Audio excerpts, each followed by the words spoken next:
দর্শক নয়া দিগন্তের ফেসবুক পেজে আপনাদের শুভেচ্ছা। আমি এই মুহূর্তে রয়েছি পটুয়াখালী রাঙ্গামালী উপজেলার আগরতলা নদীর তীরে। আপনারা জানেন যে বঙ্গোপসাগরের শ্রেষ্ঠ ঘূর্ণিঝড় রেমাল ইতিমধ্যে পায়রা বন্দর হতে 200 কিলোমিটার দক্ষিণে অবস্থান করছে।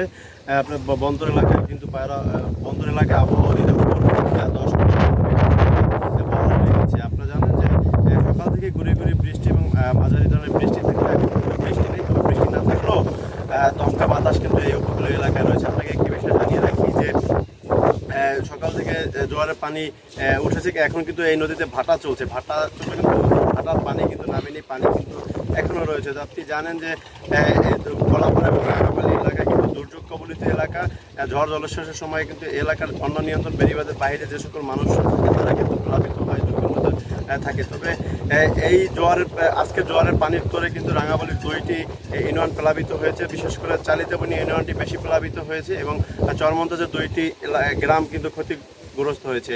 আমার সাথে কথা হয়েছে প্রশাসনের সাথে। উপজেলা প্রশাসন যেমনটি জানিয়েছে যে কলাপাড়া এবং রাঙ্গামালীতে 234টি আশ্রয় কেন্দ্র এবং 31টি মজুদ প্রস্তুত করেছে। সেখানে প্রায় 10,000-এর মতো মানুষ আশ্রয় নিয়েছে এবং তাদেরকে শুকনো খাবার এবং শিশু খাদ্য বিতরণ করা হয়েছে।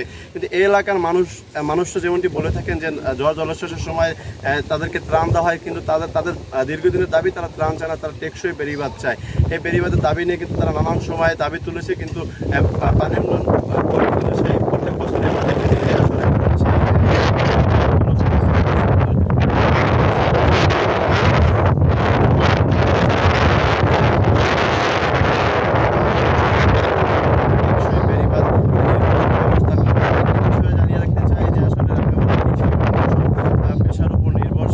এলাকা, যার ফলে আপনি জানেন যে গত 20 মে থেকে কিন্তু দেশের জলসীমায় কিন্তু 65 দিনের নিষেধাজ্ঞা শুরু হয়েছে সব ধরনের মাছ ধরার উপর। যার ফলে কিন্তু এই এলাকার জেলেরা এখন তীরে রয়েছে। সেক্ষেত্রে জেলেদের ঝুঁকিটা কিছুটা কম এবং কৃষিখাতেও ঝুঁকি নেই বলে জানিয়েছে কৃষি কর্মকর্তারা।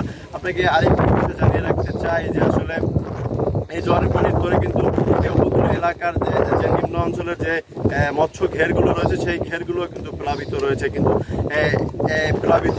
হয়েছে। এই ছিল আসলে আমার কাছে পটুয়াখালী থেকে সর্বশেষ।